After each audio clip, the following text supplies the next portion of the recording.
नमस्कार, स्वदेश न्यूज की खास पेशकश बातें सितारों की में आप सभी का स्वागत है। मैं हूं भागीरथ साहू। बातें सितारों की में आज हम रूबरू होंगे डायरेक्टर मुकेश कुमार सिंह से। मुकेश सिंह का जन्म बिहार में हुआ। मुकेश ने ड्रामेटिक आर्ट में पोस्ट ग्रेजुएशन की पढ़ाई की और साल 2000 में मुंबई गए और टीवी सीरियल सुराग से डायरेक्शन के सफर की शुरुआत की। इसके बाद मुसीबत बोल की आई, धर्मवीर, कयामत की रात, बंधन, शकुंतला, अकबर का बल, बीरबल, पाप नाशिनी समेत कई धारावाहिकों को डायरेक्ट किया।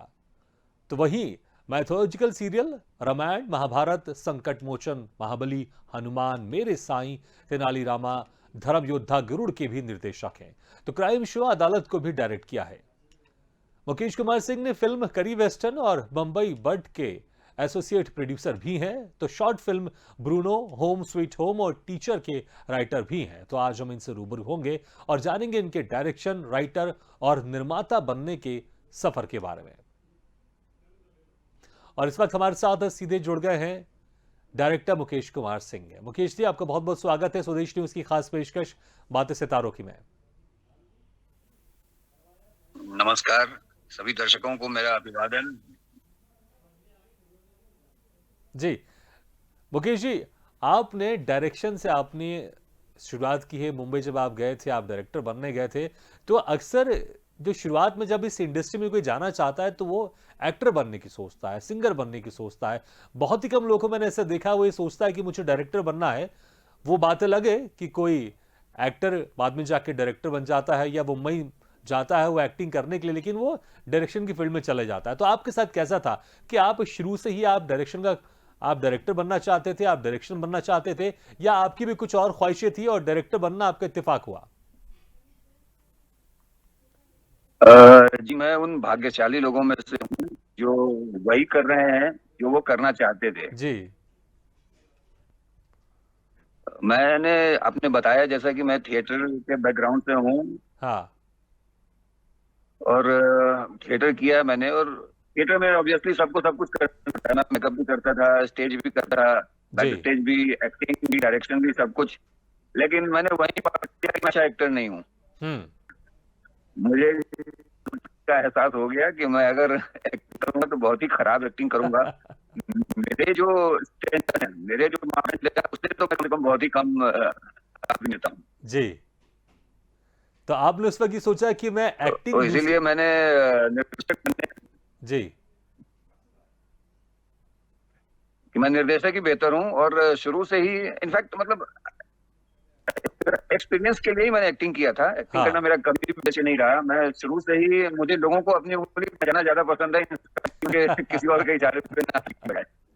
जी, ये आपने बहुत इंटरेस्टिंग बात कही कि आपको दूसरों का अपनी उंगली पर निचाना ज़्यादा पसंद है बजाय किसी दूसरे डायरेक्टर के इशारे पर काम करने के लिए। लेकिन आज जैसे कि अक्सर हम देखते हैं कि जो एक डायरेक्टर होता है उसको एक्टर को बताना भी पड़ता है कि आपको यहाँ पर ऐसा इमोशन देना है, यहाँ पर ऐसे एक्टिंग करनी है। तो जैसे आपने कहा कि आप बहुत खराब एक्टर है, जो कि मैं नहीं मानता, क्योंकि जो अच्छा डायरेक्टर होता है वो एक तरह से अच्छा एक्टर भी होता है, भले वो अपने आप को नहीं माने।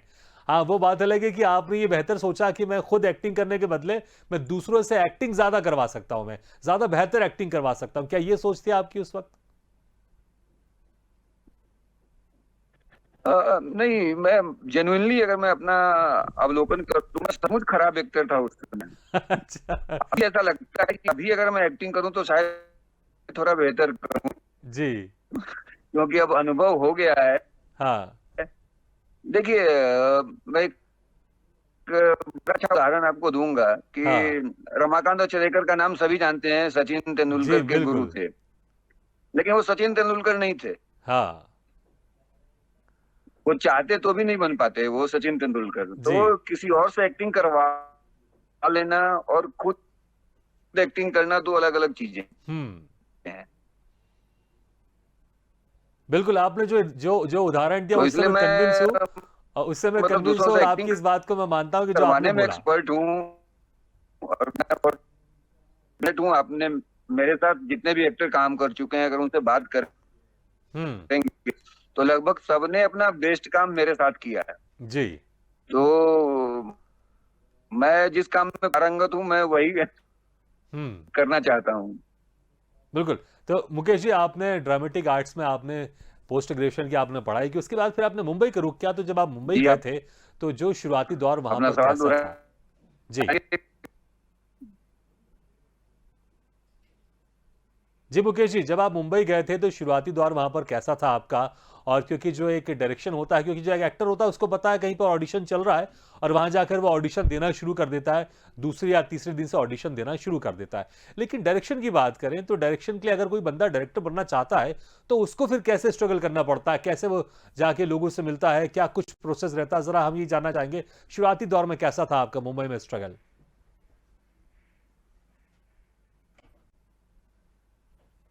मुकेश जी, आपको हमारी आवाज सुनाई दे रही है? मुझे लगता है कि हमारा उनसे संपर्क अभी नहीं हो पा रहा है। हम कोशिश करते हैं कि हमारा संपर्क उनसे हो जाए। तो हम बात कर रहे थे डायरेक्टर मुकेश सिंह से और वो बता रहे थे किस तरह से उनकी जर्नी थी, अपनी जर्नी को लेकर। मुकेश जी, आपको हमारी आवाज सुनाई दे रही है?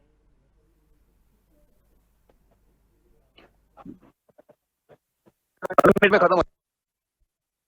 मुकेश जी, आपकी आवाज हम तक पहुंच रही है क्या? हमारी आवाज आप तक पहुंच रही है? हेलो। हाँ जी मुकेश जी, हमारी आवाज आप तक पहुंच रही है? की- मुकेश जी, आप हमको सुन पा रहे हैं क्या? जी, लगता है कि थोड़ा सा संपर्क में यहाँ पर समस्या है। दिखाई तो दे रहे हैं हमें मुकेश जी, लेकिन थोड़ा सा आवाज में थोड़ी समस्या हो रही है। हम कोशिश कर रहे हैं कि हमारी आवाज उन तक पहुंचे और उनकी आवाज हमारे तक पहुंचे। मुकेश जी, अगर आपको इस बीच हमारी आवाज सुनाई दे रही हो तो मैं चाहूंगा कि आप हमें जरूर आपकी जो बात चल रही थी उस बातचीत का हम सिलसिला फिर से शुरू करेंगे। तो एक बार मैं फिर से पूछना चाहूंगा, आपको हमारी आवाज आ रही है क्या?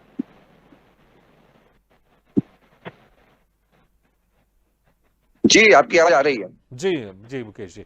मुकेश जी, मैं वही आपसे जानना चाह रहा था कि जब मैं आप तक मेरी आवाज पहुंच रही जी है? बिल्कुल बिल्कुल, आपकी आवाज बहुत साफ आ रही है, अब बहुत साफ आ रही है।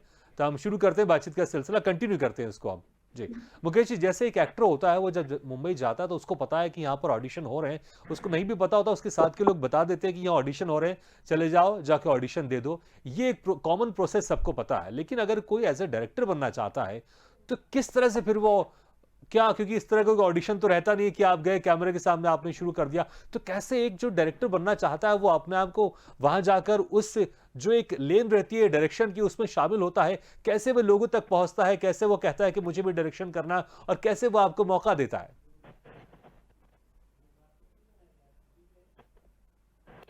डायरेक्शन का प्रोसेस भी ऑलमोस्ट एक्टिंग की तरह ही है, बस केवल इतना है कि इसमें आपको ऑडिशन प्रोडक्शन हाउस में जाके आपको बताना पड़ता है कि आप डायरेक्शन में इंटरेस्टेड हैं। आपको मशहूर डायरेक्टर्स से मिलना पड़ता है, उनको बताना पड़ता है कि आपने क्या किया है। अगर नहीं किया है तो जीरो से शुरुआत करनी पड़ती है। अगर जी। थोड़े एक्सपीरियंस है तो फिर आपको उसके हिसाब से पोजीशन मिलती है। हम्म। तो मैं यहाँ भी मैं मैं मुंबई आया तो एक दोस्त ने मुझे बताया बगल में एक एक्टर्स का ऑफिस है। हम्म। तो मैंने कहा मैं वहां जाके मिलता हूँ अभी, और वहां पास में ही था, तो मैं वहां पहुंच गया। वहाँ स्वर्गीय श्री हेमंत देसाई जी थे, उनसे मिला। मैंने बोला मेरा थिएटर का बैकग्राउंड है, मैं ऐसे ऐसे अपने काम किया है, मैं डायरेक्शन करना चाहता हूँ। तो भाग्यशाली में कि मुझे वहाँ मैंने शुरुआत की। शुरुआत की मुझे एक इंसिडेंट बहुत अच्छी तरह से याद है। जी। मैं एक शो चल रहा था उसमें, ओम नमः शिवाय, हाँ बहुत ही पॉपुलर शो था जब मैं बिल्कुल आया बिल्कुल, था। बहुत ही पॉपुलर शो है। मेरे एक दोस्त उसमें काम कर रहे थे, उन्होंने बुलाया था कि यहाँ भी आके मिल लो। तो मैं अपना रिज्यूम लेके गया था कि मैंने थिएटर का ये किया था, और जो सज्जन थे उनको मैंने बताया कि मैंने ये किया है। हाँ ठीक है, रख दो, जो होगा तो बुलाऊंगा। उसके बाद उन्होंने जब मेरा बायोडाटा लिया और उसको एक ड्रॉवर में ठूंसा, जिसमें जाने की जगह नहीं थी, हाँ उसमें मेरा बायोडाटा जबरदस्ती ठूंस रहे थे और धक्का देके उसको बंद कर रहे थे। मैं तभी समझ गया कि यहाँ से तो कभी मुझे बुलावा नहीं आएगा। हाँ लेकिन ये भी एक एक्सपीरियंस था लाइफ का। हाँ बिल्कुल। क्योंकि वो आपने जब बताया कि जो आप इंसिडेंट बता रहे हो उसको मैं इमेजिन भी कर सकता हूँ कि किस तरह से ड्रॉज खोला होगा उन्होंने और वहाँ इतने सारे फॉर्म भरे होंगे, आपका फॉर्म भी उन्होंने भर दिया। तो मुझे लगता है आपको बुरा जरूर लगा होगा कि अरे यार मैं तो अभी बहुत लंबे कतार में हूँ, अभी तो बहुत सारे फॉर्म बाकी हैं। तो फिर वो जो पहला जो काम था आपका वो कैसे मिला आपको डायरेक्शन का? वही अधिकारी ब्रदर्स में ही एक संयोग ऐसा बना, आप कह सकते हैं कि मुझे मुंबई आए हुए 3-4 महीने हो गए थे। मैं मिलके तो आया था, हाँ लेकिन मैं इससे पहले मुंबई एक बार आ चुका था, दूरदर्शन में एक उसमें मैंने पीटर परेरा जो बहुत ही पुराने कैमरामैन थे, जी। उनके साथ काम किया हुआ था। तो अधिकारी ब्रदर्स से मिलने गया, तो उन्होंने पूछा कि तुमको कोई जानता है यहाँ मुंह में? तो मैंने बोला कि हाँ, मैंने पीटर जी दा के साथ काम किया है। तो बोले अगर वो लेटर लिख के दे देंगे तो हम काम कर देंगे। तो अच्छा। मैं पीटर दा का मैं एहसानमंद हूँ कि मैं उनको फोन किया मैंने, और मैं सिर्फ 4-5 दिन काम किया उनके साथ एक पायलट के लिए। हाँ। उनसे गया और उन्होंने तुरंत लेटर लिख के दिया मुझे। जो पीटर परेरा अमिताभ बच्चन की सारी फिल्मों में डीओपी रह चुके हैं, जी। के सबसे चीनी डायरेक्टर भी हैं। हम्म। तो उन्होंने, मतलब मैं कुछ नहीं था, लेकिन मुझे लेटर लिख के दिया। उन्होंने बोला तो मुझे फोन करवा देना, मैं फोन पे बात करूंगा। जी। तो फिर अधिकारी में मैं दोबारा गया तो मुझे वहां उन्होंने रख लिया चौथे असिस्टेंट के तौर पे। हाँ। तो जो शुरुआत हुई आपके असिस्टेंट के तौर पर और हुई। वो भी एक बड़ा रोचक इंसिडेंट है। जब मैं पहले दिन शूटिंग पे गया, हाँ। जी। तो इनामुल्लाह साहब थे उस शूटिंग पे, और मुझे उनको स्क्रिप्ट लिखवाने का काम दिया गया। उर्दू में लिखते थे स्क्रिप्ट। हाँ। स्क्रिप्ट हिंदी में आती थी, तो उनको किसी को बोल के उर्दू में लिखवाना पड़ता। जी। तो मुझे भेज दिया उनके पास लिखवाने के लिए। तो उन्होंने लिखवाना शुरू किया। मुझे आज भी कुछ कुछ डायलॉग याद है। वो जज साहब का कैरेक्टर कर रहे थे। हाँ। अब होता है ना कि लिखवाने के लिए सेंटेंस को 2-2 बार बोलते हैं। जी। तो मैंने बोला, हाँ, क्या लिखो, क्या है बोलो। मैंने बोला जज साहब मैं ये फैसला देता हूँ, जज साहब मैं ये फैसला देता हूँ। उन्होंने लिख दिया सारा। तो बोले मैं आपको पढ़ के सुनाऊं कि मैंने क्या लिखा है? मैंने बोला हाँ सुनाइए। तो बोले जज साहब मैंने ये फैसला किया, जज साहब मैंने ये फैसला दिया है, मैं ऐसा कहता हूँ, मैं ऐसा कहता हूँ, मैं वैसा करूंगा, मैं वैसा करूंगा। मैं बोला अरे सर ये क्या है? 2-2 बार लिखवाया? मैंने 2-2 बार लिखा। ये वाकई बड़ा इंटरेस्टिंग इंसिडेंट है। मुझे लगता है आप भी पहले बहुत हंसे होंगे, उसके बाद फिर आपने उनको बोला कि राइटर साहब ये तो मैं आपको लिखवाने के लिए रिपीट कर रहा था, डबल नहीं लिखना था। जी। जी। अच्छा, शुरुआत में तो आपकी असिस्टेंट उस का। समय की बड़ी मुश्किल थी। हाँ जी। जी बोले। मैं गया उनको एक बार कमरे में, मैंने ऐसे देख सामने दिख इशारे से ऐसे कर दिया। तो वही जोर से वो लाने लगी। मनीष जो मेरे डायरेक्टर थे, तेरा असिस्टेंट तो मुझे इशारे कर रहा है, आंख मार रहा है मुझे। तो जो कि मजाक में ही। जी जी।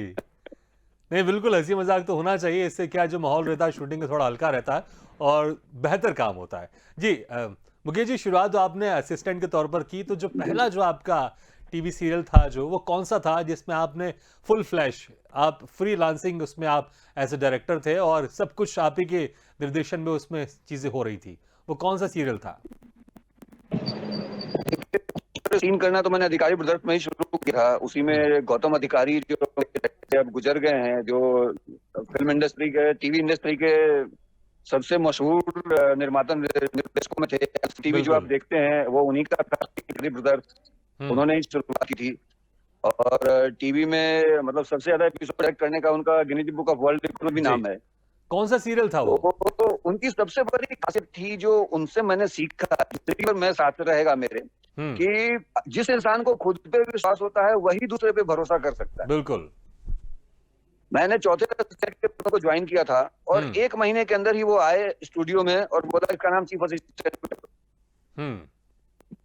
तो उन्होंने मेरे अंदर कुछ देखा और उन्होंने मुझे पहली बार 6 महीने के अंदर मुझे डायरेक्शन देना शुरू कर दिया कि ये तू डायरेक्ट कर ले, ये तू डायरेक्ट कर ले। जी। लेकिन उनका जो इंडिपेंडेंट शो था वो एक दूरदर्शन पे ही शो था, मुसीबत बोल के आई। हमारे श्यामानंद झा जी, तो उन्होंने मुझे बुलाया। उनको पता कि मैं दूरदर्शन में अच्छा काम करता हूँ, सारे एक्टर्स मेरी तारीफ कर रहे हैं। तो उन्होंने मुझे बुलाया। में राजपाल यादव थे शो में, बाद में अमित बहल और दीपक सिन्हा थे उसमें। तो वो मेरा पहला इंडिपेंडेंट सीरियल था जिसके मैंने 10-12 एपिसोड जी। उसके बाद वापस ब्रदर्स में ही गया और उनका एक गलती किसकी, जो किरण बेदी की कहानियों पे बेस्ड था। जी। तो उस सीरियल के बहुत सारे एपिसोड मैंने डायरेक्ट किए। मैं एक बात आपके संज्ञान चाहूंगा कि आज हम LLB और बहुत सारी फिल्में रियलिस्टिक कोर्ट। जी। अच्छा मुकेश जी, एक बहुत ही फेमस सीरियल रहा है, कोर्ट की कहानी थी। जी मुकेश जी, एक बहुत ही फेमस सीरियल रहा है तेनालीरामा। काफी सर्च किया था। जी। तो मुझे पता था कि कोर्ट में कैसे काम होता है। हम जो फिल्मों में देखते हैं, ऑर्डर ऑर्डर ऑर्डर, एक नहीं बोल रहा है, बाकी हाँ। शांत बैठे हैं, ऐसा कोई कोर्ट होता नहीं है। हम्म। हिंदुस्तान में नहीं करता है कोई कोर्ट। तो मैंने रियल देखा था कोर्ट, तो वो कोर्ट मैंने उसमें दिखाया था। गलती उसकी पहली बार कि जब चाय पी रहा है, अखबार पढ़ रहा है, चार लोग बातें कर रहे हैं, टाइम दिखा रहा है, बिल्कुल। कोई हल्ला कर रहा है, तो वो लोगों को अच्छा लगा, ये realistic था उससे ज्यादा। जी, बिल्कुल आपने सही कहा कि जो फिल्मों में कोर्ट दिखाते हैं वैसे कोर्ट रियल में होते नहीं है, लेकिन मुझे लगता है कुछ एक आध फिल्में हैं जिसमें रियल कोर्ट दिखाया गया है। खासकर मुझे ऐसा लगता है शायद जॉली एलएलबी 2 है, उसका जो कोर्ट था थोड़ा रियलिस्टिक कोर्ट लगता था मुझे कि फाइलें पड़ी हुई हैं यहाँ पर और लोग इधर बैठे हुए हैं। और तो बिल्कुल जी आपने सही कहा, फिल्में तो रहती हैं उसमें थोड़ा सा आपको एक्स्ट्राऑर्डिनरी दिखाना पड़ता है। अच्छा मुकेश जी, एक बहुत ही लोकप्रिय सीरियल रहा है तेनाली रामा, मेरा बड़ा फेवरेट सीरियल रहा है ये, क्योंकि उसमें कॉमेडी के साथ सीख भी बहुत कुछ मिलती थी, नया सीखने को मिलता था और उसमें वाकई बहुत अच्छी चीज़ें दिखाई जाती थी उसमें, चाहे हम स्टोरी की बात करें, चाहे हम कोई सीख की बात करें, इंटरेस्टिंग चीज़ थी। लेकिन इसके पहले तेनाली रामा इसके पहले भी कई साल पहले बन चुका था। तो जब आप इसका डायरेक्शन कर रहे थे इस सीरियल का, तो आपको पता है कि ये पहले भी बन चुका है तेनाली रामा और उसमें आनंद देसाई जी बहुत इंपॉर्टेंट इसमें भूमिका में थे। तो जब ये आपको मौका मिला तेनाली रामा को डायरेक्ट करने का, तो कहीं ना कहीं चैलेंज तो होगा कि उससे मुझे कुछ बेहतर करना है और मुझे इसमें कुछ डिफरेंट करना है। और तो कैसे इसके लिए क्या कुछ खास आपने तैयारी की थी, क्या आपने सोचा था कि इसमें जो मेरा निर्देशन रहेगा इसमें मुझे खास फोकस रखना है और इन चीजों को मुझे ध्यान रखना है ताकि दर्शकों को ये बहुत अच्छा लगे और इस सीरियल बड़ा ही सुपर हिट जाए सीरियल। देखिए, हिस्टोरिकल और माइथोलॉजिकल जो सीरियल्स हैं वो हमेशा से एक चैलेंज रहे हैं, तो उनके कैरेक्टर लोगों को पता है। अगर मैं आज एक सोशल करता हूँ, सुराग करता हूँ या कयामत की रात करता हूँ या नागिन करता हूँ, तो वो कैरेक्टर मुझे करते हैं, मैं जैसा दिखाऊंगा लोग देखेंगे। बिल्कुल। लेकिन जब आप हिस्टोरिकल या माइथो सीरियल करते हैं, तो महाभारत की, तो कृष्ण कैसे होंगे लोगों के मन में एक स्टोरी है। बिल्कुल। अर्जुन कैसे होंगे, द्रौपदी ऐसी होगी, युधिष्ठिर ऐसा होगा। या जब तेनाली रामा करता हूँ तो तेनाली कैसे होंगे, कृष्णदेव राय कैसे होंगे। तो इन सब कैरेक्टरों के लिए लोगों के मन में पहले से एक एक्सपेक्टेशन होता है, उनके एक्सपेक्टेशन पे खरा उतरना वो एक बहुत बड़ा चैलेंज होता है। तो आपको स्टडी भी करनी पड़ती है, लोगों को जानना पड़ता है कि वो क्या थे, कैसे थे। इसमें अगर अच्छे तो लगा होता है। तेनाली में भी जो हमारे जो 3 मेन कैरेक्टर थे, तेनाली कहाँ बने थे, कृष्णा, ये ब्रिलियंट एक्टर, अपनी कैरेक्टर बहुत, और कृष्णदेव राय जो थे, मानव गोहिल मशहूर कलाकार हैं, उन्होंने जितना एक कृष्णदेव राय इतने कैरेक्टर है, इतना साउथ इंडिया के सबसे मशहूर राजाओं में से एक है, पूरे भारत के सबसे मशहूर राजाओं में से एक रहे हैं, उनके साथ कॉमेडी करना ये बहुत ही मतलब मुश्किल काम है, जो मानव ने बहुत ही सफलता से, बहुत रिस्पेक्ट करता हूँ उसके लिए।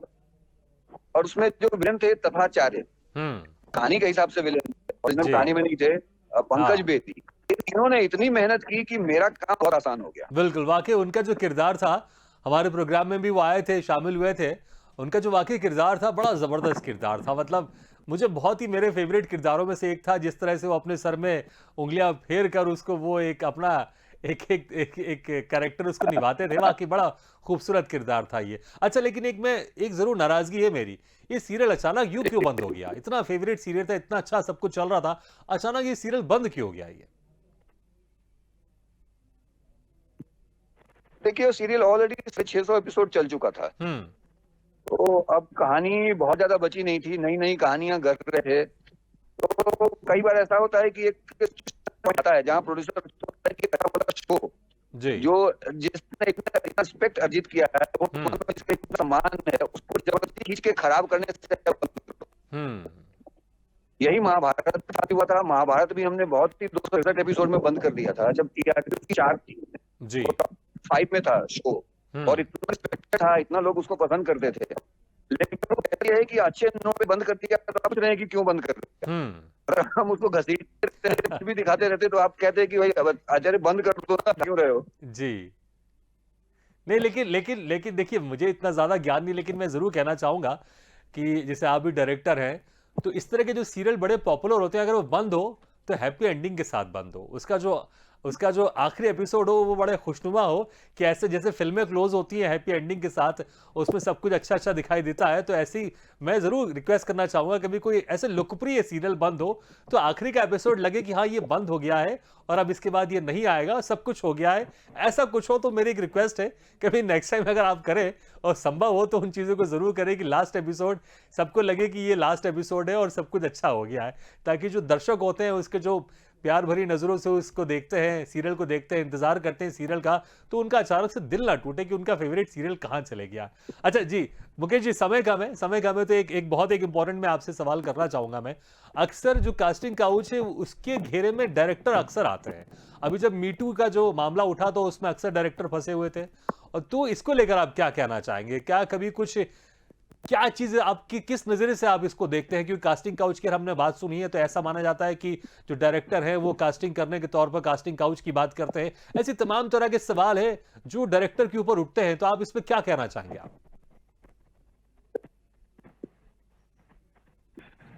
देखिए, अच्छा बुरे लोग किसी एक इंडस्ट्री से जुड़े हुए हैं ऐसा नहीं है कि कॉपीराइट अच्छे लोगों पे या बुरे लोगों पे किसी एक इंडस्ट्री का जी।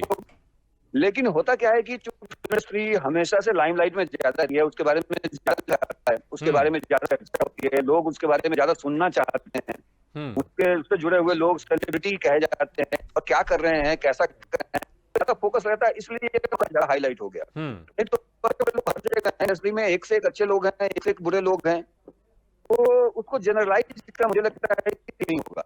कुछ बुरे लोग हर जगह होते हैं,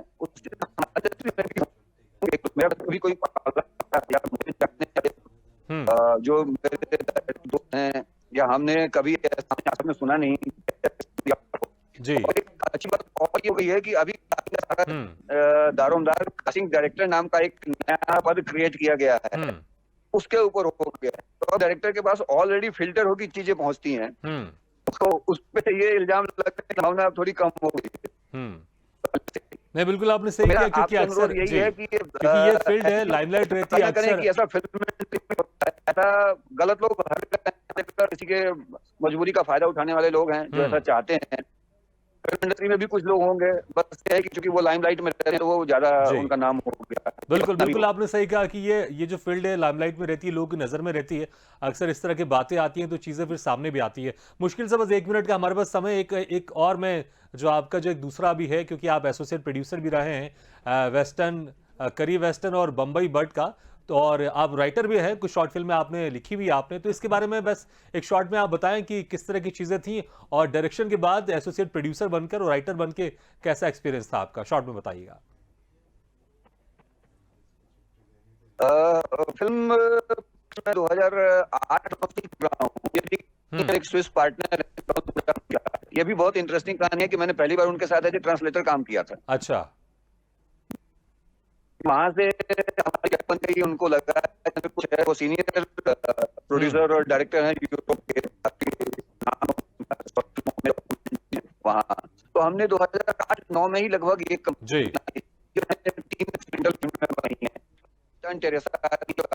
फिल्म है, बिल्कुल वनिता संधू और काफी फॉरेन काम कर रही है, तो एक अलग एक्सपीरियंस है। मैंने दुबई कंट्री की पहली फिल्म भी एज ए बनाई है जी। वहाँ दुबई कंट्री जाके फिल्म नहीं बनाता था, किसी को पता नहीं था वहाँ। बिल्कुल बिल्कुल मुकेश जी, तो आपका एक्सपीरियंस भी एज ए डायरेक्शन का आपका बड़ा लंबा सफर है और कंटिन्यू आपका डायरेक्शन का काम चल रहा है, और दूसरी तरफ आप एसोसिएट प्रोड्यूसर भी रहे हैं कुछ फिल्मों के, और एज ए राइटिंग भी आपने काम किया है। समय कम है, नहीं तो हम आपसे और चर्चा करते और आपके अपकमिंग प्रोजेक्ट के बारे में और आपके काम को लेकर हम चर्चा करते, लेकिन समय कम है तो बंदिशों को हमको देखना होगा समय की। लेकिन बहुत बहुत शुक्रिया समय निकालकर आपने हमारे इस कार्यक्रम में शिरकत किया, थैंक यू वेरी मच। तो बातें सितारों की में आज हम रूबरू हुए डायरेक्टर मुकेश कुमार सिंह से। अगली बार हम फिर किसी शख्सियत से मुलाकात करेंगे, तब तक लिए दीजिए इजाजत, लेकिन खबरों का सिलसिला लगातार जारी है। आप देखते रहिए स्वदेश न्यूज, सबसे पहले देश।